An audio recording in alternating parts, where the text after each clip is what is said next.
Hello everyone, let us again continue chapter number 2 acid, bases and salt. तो इस video में हम देखेंगे what do all acids and all bases have in common. So ये जानने के लिए हम एक एक्टिविटी स्टडी करेंगे. तो हमने यहाँ पे अलग अलग तरीके के सॉल्यूशंस लिए हैं. For example glucose, alcohol, hydrochloric acid, sulphuric acid, sodium hydroxide and calcium hydroxide. ये दोनों बेस है. दीज टू आर एसिड्स और ये जो दोनों हैं दिस इज अल्कोहल और जो ग्लूकोज है वो है कंपाउंड कंटेनिंग हाइड्रोजन. तो देखते हैं हम कि ये सभी केसेस में हम इलेक्ट्रिसिटी पास करेंगे इन सॉल्यूशन के अंदर से और अपनी ऑब्जर्वेशंस नोट करेंगे. ऑब्जर्व करेंगे कि जब ये सॉल्यूशन एसिड या फिर बेस होगा उस केस में ये बल्ब जो है वो ग्लो करेगा. In the case of glucose and alcohol this bulb will not glow. इसका मतलब क्या है कि इलेक्ट्रिसिटी कंडक्ट ही नहीं हो पाई. Current is carried out only by the flow of ions. जब आयंस फ्लो करेंगे तभी करंट जो है प्रोड्यूस होता है. सो हमारी ऑब्जर्वेशन क्या थी, जो बल्ब है bulb glows in case of acids and bases. जो एसिड और बेस होते हैं they react with water to form ions. इसीलिए हमने एसिड और बेस का क्या है सोल्यूशन लिया था. Therefore इस केस में क्या है इलेक्ट्रिसिटी कंडक्ट होती है. दैट मीन्स जो बल्ब हमने यूज किया था सर्किट के अंदर it will glow. The bulb will start glowing in the case of acids as shown in the figure, but you will observe that glucose and alcohol solution do not conduct electricity. Glowing of the bulb indicates that there is a flow of electric current through the solution. The electric current is carried through the solution by ions. In case of bases such as sodium hydroxide या फिर calcium hydroxide क्या होता है, जो OH negative ions that is anions are produced. So these help in the conduction of electricity. Next is what happens to an acid or a base in a water solution. What happens is जैसे हमने ऊपर देखा they break up into ions. Do acids produce ions only in aqueous solution? तो ये सब test करने के लिए हम एक एक्टिविटी परफॉर्म करेंगे कि अगर हम कॉन्सेंट्रेटेड या फिर ड्राई एसिड लेंगे तो क्या वो आयंस प्रोड्यूस करेगा. So let us see this through with the help of an activity. Take about 1 gram solid NaCl in a clean and dry test tube and set up the apparatus as shown. तो ये जो apparatus है this is the setup. एक test tube लिया, इस पे एक cork लगाया है. This is a delivery tube. तो दोनों एंड्स ओपन है इस ट्यूब के. कोई भी गैस प्रोड्यूस होगी तो इस आउटलेट के थ्रू वो आ जाएगी. Add some concentrated sulphuric acid to the test tube.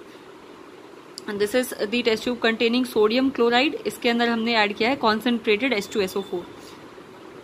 What do you observe, is there a gas coming out of the delivery tube? So yes, and that gas will be hydrochloric acid gas, HCl gas. So 2 NaCl plus H2SO4 will give rise to 2 HCl plus Na2SO4. NaCl plus H2SO4 ये जब react करेंगे तो 2 HCl, this is the hydrochloric gas which is produced, and Na2SO4 will be left behind. So, when this reaction is taking place, we know there is an evolution of HCl gas.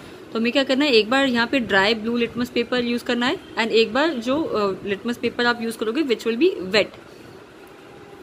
तो हम observe करेंगे जो blue litmus will turn into red colour जो कि wet होगा. तो जो wet litmus paper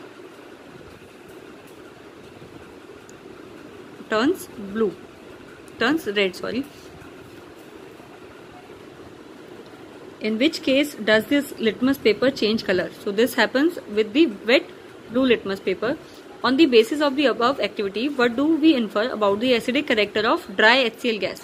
So dry HCl gas does not show acidic behavior because जब blue litmus red turn नहीं होगा dry के केस में, so there is no acidic property. HCl solution जब हम wet blue litmus paper लेंगे, it will turn red into color. It shows that it is producing ions.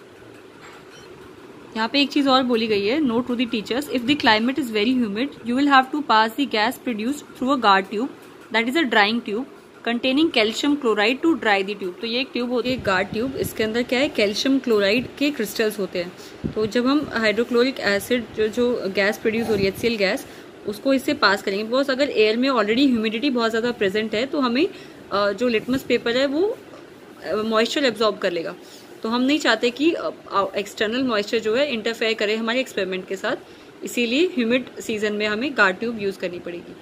This will act as a drying agent, या फिर ये humidity क्या absorb कर लेगा gas के अंदर से। This experiment suggest that hydrogen ions in HCl are produced in the presence of water. तो ड्राई वाले केस में हमें कोई आयंस नहीं मिले थे and there is no acidic behaviour shown by the gas. The separation of H plus ions from HCl molecules cannot occur in the absence of water. So, ionic form में किसी चीज acid को convert करने के लिए it should be in the aqueous form. HCl plus H2O is giving rise to H3O plus ions and Cl negative ions. Hydrogen ions cannot exist alone, but they exist after combining with water molecules. Thus, hydrogen ions must always be as shown in H plus aqueous form or hydronium ions H3O plus. ये है aqueous form में hydrogen का ion. H plus plus H2O is giving rise to H3O plus. This is hydronium ion. We have seen that acids give H3O plus ions or H plus ion in the aqueous solution. What happens when a base is dissolved in water? तो acids जब dissolve कर रहे हैं तो hydronium ion या फिर hydrogen ion produce होता है, लेकिन जब बेस को हम डिसॉल्व करेंगे तो OH negative ions are produce. NaOH को अगर हम वाटर में डिसॉल्व करते हैं तो Na positive ions and OH negative ions are produce. Similarly KOH potassium hydroxide को जब हम डिसॉल्व करेंगे वाटर में तो K plus ions and OH negative ions are produced. MgOH whole प्राइस दैट इज मैग्नीशियम हाइड्रोक्साइड भी वाटर में aqueous form में Mg2 plus ions and 2 OH negative ions produce करेगा। So bases generate OH negative ions that is hydroxide ions in water. Base which are soluble in water are called alkalis, क्योंकि सभी जो base होते हैं वो water में dissolve नहीं करते। जो बेस डिसॉल्व हो रहा है वाटर में उसको हम स्पेशल नाम से बुलाते हैं, उसका नाम होता है एल्कली। उनका जो they are soapy to touch and bitter and corrosive, तो इसीलिए कभी भी उनको बेयर हैंड से टच नहीं करना चाहिए because that can be dangerous. तो अब हम कह सकते हैं कि जो सभी एसिड्स होते हैं they generate H plus ions and bases generate OH negative ions in the aqueous solution.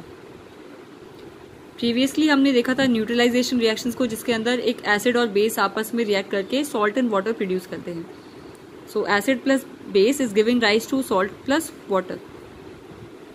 तो यहाँ पे H ion plus something with the H ion, यहाँ पे OH आयन जो कि बेस के अंदर होता है and something with the OH ion. तो जब ये रिएक्ट करते हैं तो देखो यहाँ पे HOH that is H2O is produced. तो ये जो H2O वो कहाँ से आ रही है? H plus ion and OH negative ion जब आपस में कंबाइन करते हैं।